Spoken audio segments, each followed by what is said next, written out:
আসসালামু আলাইকুম। রাসূলুল্লাহ সাল্লাল্লাহু আলাইহি ওয়াসাল্লামের কাছে এক ব্যক্তি এসে জিজ্ঞেস করল, হে আল্লাহর রাসূল, এই দুনিয়ায় কার সাথে আমি সবচেয়ে বেশি ভালো আচরণ করব? নবী সাল্লাল্লাহু আলাইহি ওয়াসাল্লাম খুব শান্তভাবে উত্তর দিলেন, তোমার মা। লোকটি আবার প্রশ্ন করল, তারপর কার সাথে?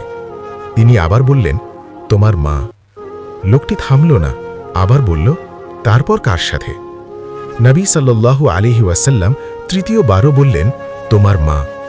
লোকটি বিস্মিত হয়ে আবার জিজ্ঞেস করল, তারপর কার সাথে?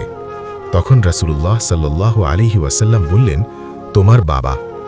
এই কথার মধ্যেই লুকিয়ে আছে এক গভীর শিক্ষা। মায়ের কষ্ট, মায়ের ত্যাগ, মায়ের নিঃশব্দ কান্না সব কিছুর মর্যাদা দিয়েছেন নবী সাল্লাল্লাহু আলাইহি ওয়াসাল্লাম। যে মা আমাদের জন্ম দিয়েছেন, রাত জেগে বড় করেছেন, নিজের সুখ ভুলে আমাদের সুখ খুঁজেছেন, তার হক সবচেয়ে আগে।